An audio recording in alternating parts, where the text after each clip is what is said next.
Now, on to our Aries full moon forecast for our mutable signs. So, for my Geminis, you are going to be focusing on some new goals, okay? The Aries moon is situated in your house of new goals, new associations, new groups, and new dreams.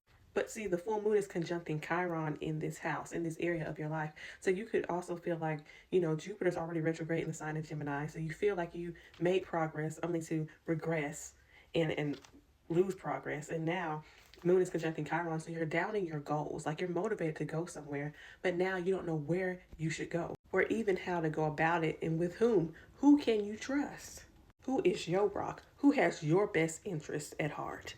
With moon squaring your Mars affecting your goals and then affecting your finances, you may feel like you have to put up more money for your dreams and your goals. Like you need more money at this time to fuel that so that you can begin to grow your businesses, grow your websites, grow your social media presence, or grow in your associations, maybe organizations. You need more monetary gain for that. And the thing is that you're unsure on whether you're going to do that because you already are like, okay, I'm kind of stiff for cash. What do I do now? I know I need to do this, do that. And like, you're freaking out. Like, financially, how are you going to pull this thing off? But see, Sun's conjuncting Juno in Libra, and that's taking place in your fifth house of your children, like your kids, your romantic partners, lovers, your hobby. And now they're also starting to cost money. And you're like, dude, what the fuck? Like, do I look like Wells Fargo to you? Or Gemini Fargo? Or Wells Gemini? Do I look like a bank to you? I am trying to pull things together with the little that I have. What the fuck? Or it could be that your goal is to get your money up, or your goal is to help your kids out so that you can have the resources to actually help your kids. That could be another thing. Or you could have the resources to help build this side hustle, this hobby that you're going to turn into a side hustle, into a dream, your wildest dream. I also feel like there's some tension around you when it comes to like your workplace, your daily life, and you feel like you have to have these hard conversations on whether you want to continue a relationship with people at your job because the job that you're at or the point that you're at in your daily routine is causing some type of psychological breakdown. And you're like, my psychology over everything, okay? And you could be talking to people saying, like, if I want to take things further with you, like if you're talking to somebody new and I want to get intimate with you, please show me, please show me that I can trust you. And I don't think that this only goes for like lovers. I think this also goes for friendships as well.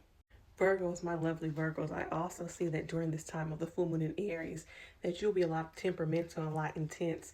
And I see that could stem from a lot of debts that you're under, spiritual debts, financial debts. You're like, how? Like, you getting alerts and people are saying, okay, you need to pay this bill or that bill. We're going to turn this off or that off. And you're like, ugh, like, calm the fuck down. I'm already trying to stretch this dollar all around here without stretching myself further than I have.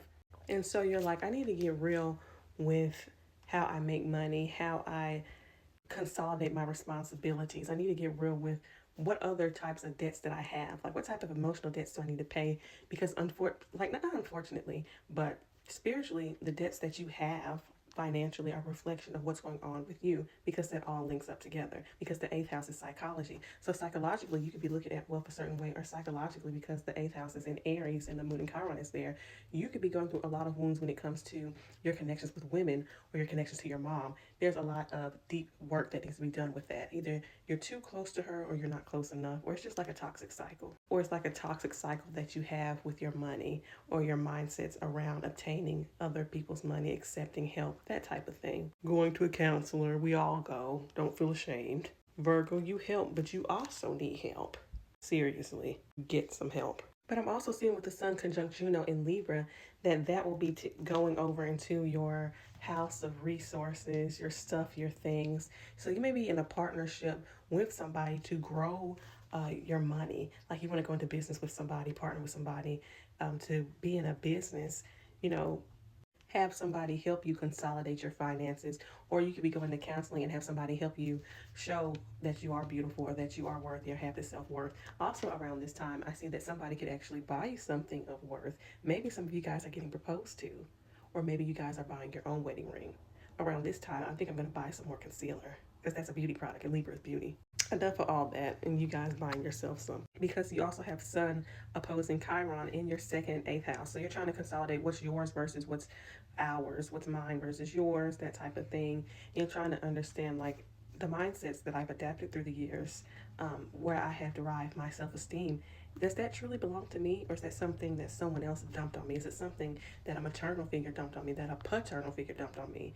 You are trying to separate how you value yourself versus how everybody else values yourself, because valuing yourself means more than trying to get the validations of other people, and that's what this full moon in Aries is about. With Venus sextiling Pluto, I see that you don't mind having the hard conversations with people that you're involved with. You don't mind looking at your lovers a certain way, hobbies a certain way, and saying, does this really connect with me? Is this really worth my while? Should I really be putting my money into these situations? What am I doing with my life? And only you know if it's worthwhile or not.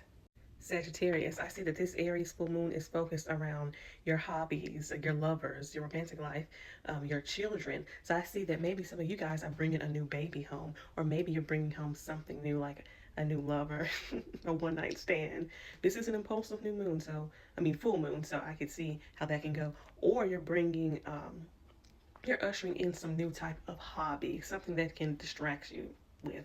But you're learning that this new baby that you have, literal and configuratively, I think that's the word for it, the opposite of literal, is that it's bringing back a lot of wounds. It's showing that you need a lot of healing. So I don't know what you're partaking in, or if you've had a baby or something like that, but it's triggering you and you're like, okay, why is this triggering me? Now the moon is also squaring Mars in your 8th house, so I feel like maybe when it comes to the people that you share your life with, or when it comes to your kids, or when it comes to your hobbies, you're looking at it through a clear lens, and you're seeing psychologically, like, why do I act this impulsive? Why do I cling on to lovers as tight as I do? Why do I cling on to my kids or the things that I do as tight as I can? Is it because I feel like my worth comes from those things? Or do I feel like they're going to slip away and they'll be gone, and then I'll be back here trotting around being the lone centaur Sagittarius that I am? That's a good question too. And with Sun conjunct Juno, in the sign of Libra, and it's taking place in your 6th house of daily life and workplace, in your health, I feel like your health needs to be balanced. I feel like you crave a partnership or accountability partner. Maybe you're going to be getting a fitness trainer or a coach or a life coach, because you see that your life is in balance and that you're needing to balance it, but you can't do it by yourself. So I do see you reaching out and getting help, and there's nothing wrong with that. You need to get help with somebody who actually wants to see you do better and break those traumas around like what you love, who you love, and maybe possible addictions. And lastly, Pisces. So Pisces, I see that this full moon conjuncting Chiron and Aries is going to be in your 2nd house. And you're like, what am I going to do with this money? You feel like you have a lot of stuff that's costing you a lot. So it could be your hobbies that are costing you a lot, your kids. I see that there's a lot of people that you're paying and it pisses you off. And I don't know if it's because you feel like in order to gain somebody's love, or in order to fulfill the things that you love, that you have to shove out money out of your pocket and go for broke almost. I see with the Sun conjunct Juno in Libra in your 8th house, it's like intimacy for you is giving somebody your all, and sometimes your all could be all things. But it's like people should learn to accept you on a spiritual level, and you should as well. Stop trying to buy somebody's affection or buy things to make you feel worthy. I see around this time that you have a goal to learn something that could take you higher. But I feel like the goal is to see how worthy you are with all that other extra shit.